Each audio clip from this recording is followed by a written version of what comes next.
Hi everybody, Brendan Dennehy here, founder of the Fatherhood Programme and author of the book Fed, Funded and Ferried, A Father's Guide to Happy Children.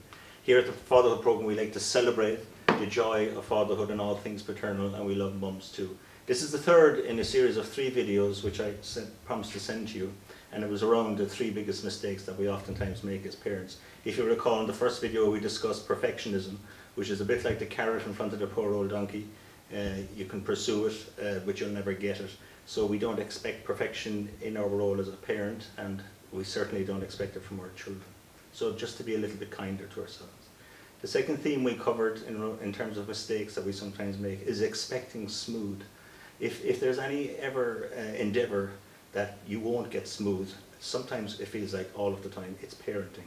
It's fraught with, because it's people and interaction and families living in very close confines in the one building. There are times when it all goes awry. To be aware that sometimes this can happen, sometimes alleviates some of the unnecessary suffering that takes place when things just don't go the way we planned. And every parent will know what we're talking about, that birthday party, that trip away. It can happen at the most unexpected moments. Today we're going to talk about a very important concept which all of us are familiar with, and I think at times all of us feel guilty around not maybe being good enough at, and that's listening.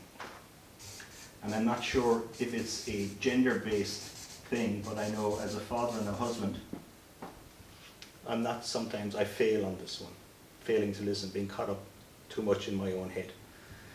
Whatever about another adult not listening to you, failing to listen to your child carries all manner of ills with it. But we can engineer in our life, despite the fact that they're quite busy, times and moments where we're really listening to them. So I talk about this in my book about the youngest of our 3 children sitting at the end of the stairs about to go out to school. His 2 older brothers had gone and he was a bit glum and upset. And so I took the time then to listen to him, despite the fact that I had places to go and he had places to go too. And all it was a matter of moments. And all it was that he was just a little bit worried about some piece of homework or something like that, and we sorted it out.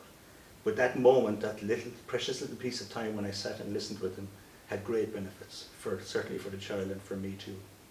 So you can engineer moments in the day where you can actually really listen to your child. So going to and from school, now again it's age dependent, that shoulder to shoulder, not face to face time in the car is hugely beneficial because they'll tell you things.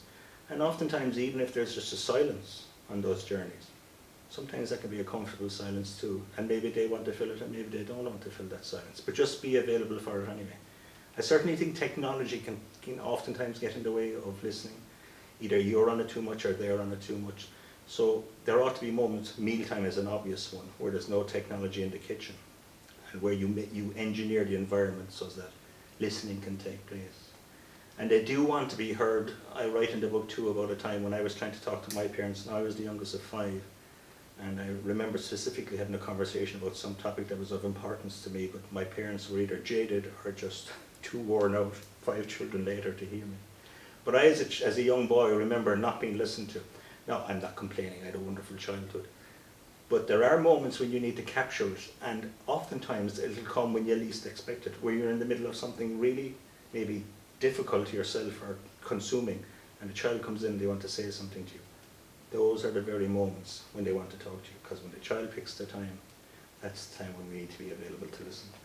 So always remember listening to your child and listening to your partner. And so if I just recap briefly, perfection, don't try to pursue it, none of us will get there. Expecting smooth, we'll never get there either. And if we can at all, endeavour to listen to our children. So I hope you found this helpful, and we'll keep in touch, and if you have any comments, we'd love to hear from you. Thanks for watching. Bye-bye.